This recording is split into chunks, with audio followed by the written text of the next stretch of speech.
Hello everyone, I'm Eric Sperling. Thank you so much for joining All In Education's Sepas, So You Know. I've been working on that all day.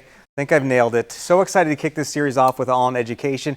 We're going to talk about the organization, what the series will accomplish this year. But first, I do want to introduce Stephanie Parra, Executive Director of All In Education, and Jeff Zatino, Research and Policy Director at All In Education. So excited to be doing this, guys. Thank you for having us. Happy to be here. All right, if you're not familiar with All In Education, let me give you a quick rundown. All In Education is a local nonprofit organization that exists to build an Arizona where all communities have access to opportunity and justice.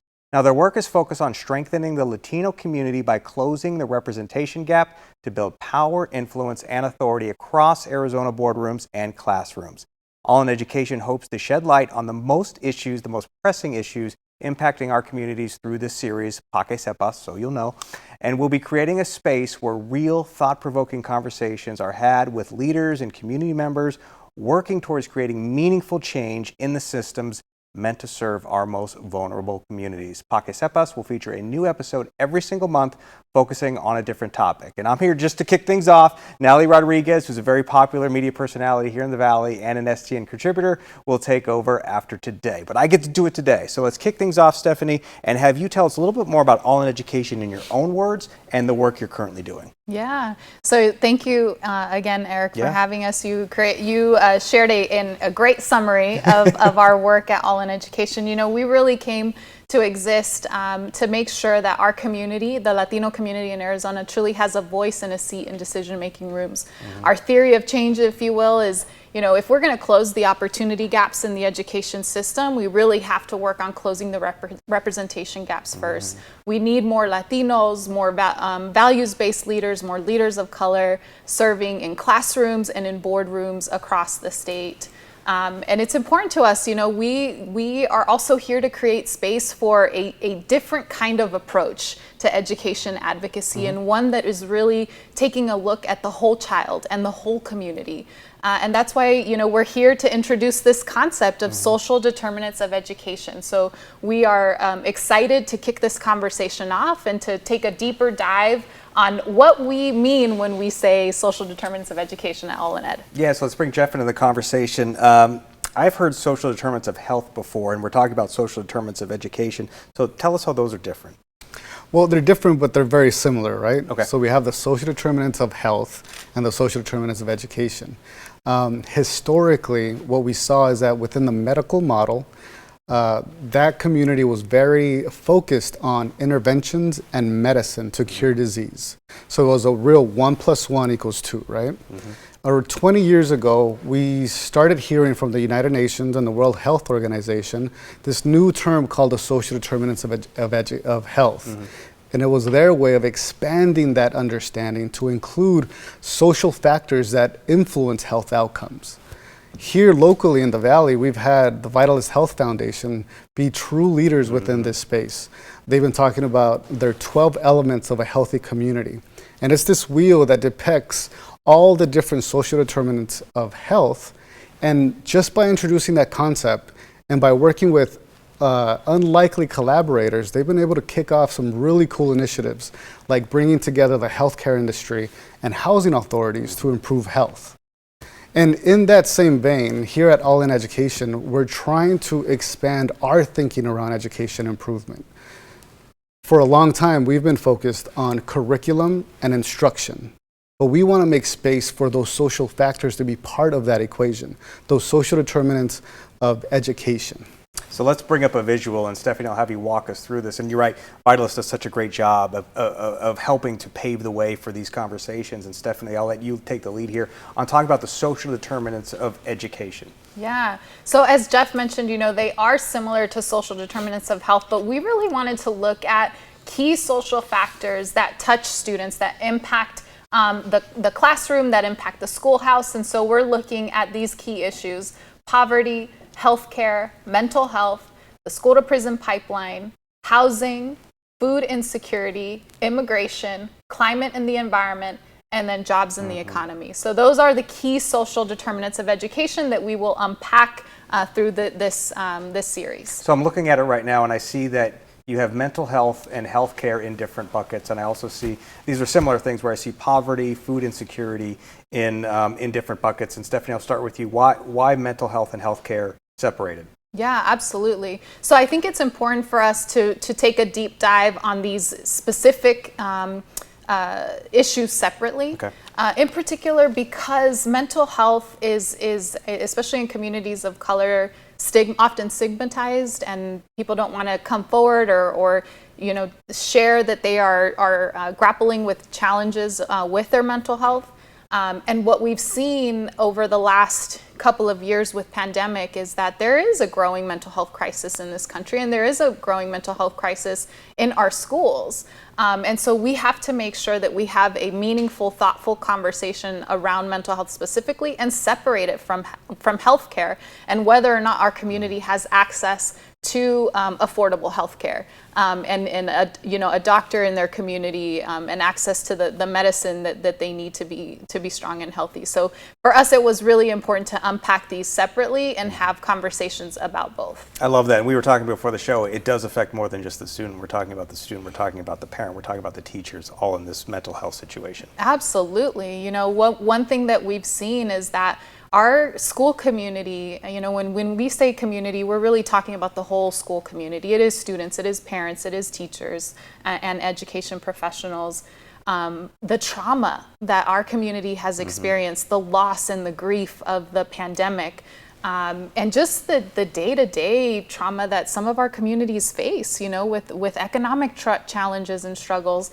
That is all shared and secondary trauma that educators ultimately take on and carry in their classrooms. And so again, we want to have a more comprehensive, thoughtful conversation around mental health and how it's impacting attainment. And let's put that graphic back on the screen. And Jeff, I'll ask you, because it is such a great visual. And then just the food insecurity and poverty. Can you break down again why special attention needs to be made separately for those two issues? Definitely. So we have poverty interlinked with food insecurity, right? Okay. Mm-hmm. So we want to use this opportunity that we have to talk about the social determinants of education to take a deeper look into what's going on. So poverty, we've seen within national research and even our own local data that you could really map socioeconomic status of whole-wide communities and link that with the performance of the local school and local school districts. So we know that a family's financial situation impacts academic outcomes. And it's the same thing with food insecurity. Okay. If you have a child that enters the classroom hungry, it's going to be hard for that child to pay attention and therefore to learn. But like we said, we want to take a little bit of deeper look at those root causes of some of these things. So it's not so much that we're asking a teacher to give a hungry student an apple, but we want to really take a look and understand that child might live within a family that lives within a community that's been deemed a food desert. And that parent has to pay twice as much for that apple because they have to buy it at a liquor store instead of a grocery store because there's no grocery stores in that community. So they are complicated, and we want to really take a deep dive. And this is what we hope to do with this series. Look at each social determinant of education, take a closer look, and see what we could do with that conversation. So let's talk about big goals here. Let's talk about, it's so important to talk about each one of these issues separately now. So what's the ultimate goal? What are you hoping to accomplish by taking these deeper dives? So ultimately, we want to build a coalition of thoughtful and diverse leaders to come together and start thinking of multifaceted solutions. As we talk about the social determinants of education, we understand that there's social factors with a multifaceted way of how they came to be, right? So we need to start to work together to start thinking about multifaceted and integrated strategies to really alleviate some of the challenges that our low-income communities of color have faced for far too long. Stephanie, right up your wheelhouse, right? I mean, exactly what you're an expert in. Yeah, we as school and system leaders, one thing that we've said for a really long time, we tend to operate as social service agencies, and we're not being given the tools or the resources or the support structures to do it effectively. And so we really feel that it is critical for us to come together to build that diverse coalition of leaders in the different sectors and break down the silos to support our schools, to support our students, to support our families. We don't have the luxury to wait 5, 10, 20 years to get outcomes for Latino students. It is one of the fastest growing demographic blocks in Arizona. We are already 45% of the K-12 student population. And I always, tend to go look at Phoenix Union High School District, the district where I serve on the governing board. Our student population is 90% students of color. They're 82% Latino, and unfortunately, 77% of our families qualify for free and reduced price lunch. How many students are we talking about there in that percentage? So in Phoenix Union, we have about 28,000, just over 28,000 students. That doesn't count, that's only high school.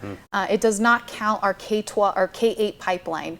All in total, this community of the Phoenix Urban Core is around 135 to 150,000 students. And so those are also families that come with those students, So we really feel as an organization, we have a sense of urgency to take action, to build these coalitions, to drive towards outcomes and solutions.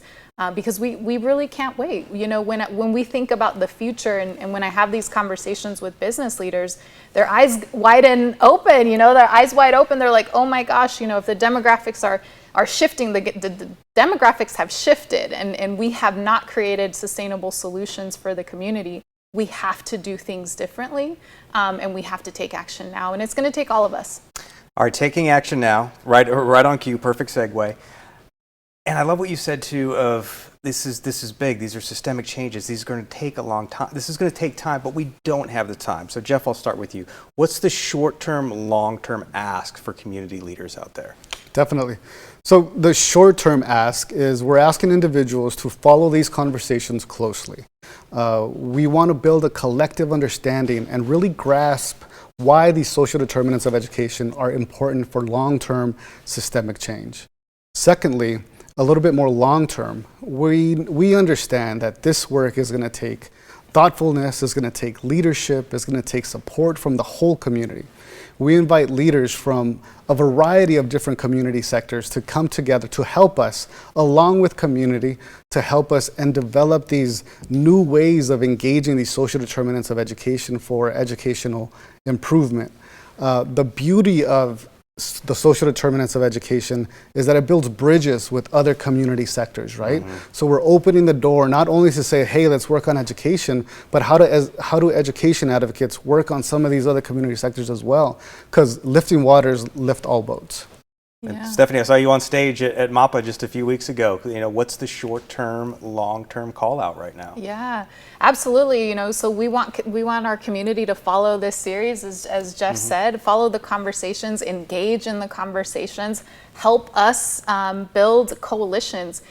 We know we are a small but mighty team, as I said at MAPA. We're small, we know that we can't do this alone. It's going to take all of us. We have to form strong, effective strategic partnerships to get this done. And we need our community to rise up and say, we deserve more, we want more.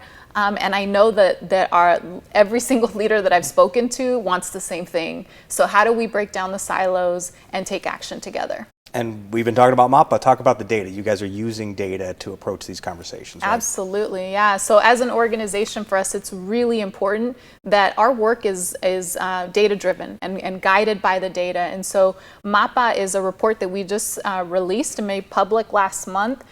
It is the State of Arizona Latino Education, Power, and Influence. And every year we will publish this annual report. And it's really our organizational roadmap. It tells us how are we doing. If we've set these really ambitious goals for ourselves of closing the attainment gap, closing the representation gap, every year we will check back on our progress and hold ourselves accountable to getting those outcomes. Jeff, I'll let you weigh in as well because that was powerful. Yeah, so from the beginning, we've really looked into developing a research program that's taking research and data from our own community and democratizing that data, making it available to advocates from the education community, from the housing sector, from the healthcare sector, because we know that this fight is going to take all of us and we're all in. All in, I love it. And I want to thank everyone for joining us for All in Education's Paque Sepas, the Social Determinants of Education episode. As a reminder, as we've mentioned, we've been talking about this. We'll continue building this conversation every single month, bringing you a deeper dive around each of the topics. So Stephanie, Jeff, thank you so much for providing your insight today. We are absolutely rallying around getting the community leaders involved. So make sure you tune in next month as we discuss how poverty impacts student learning. Thanks for joining us, and we'll see you next month.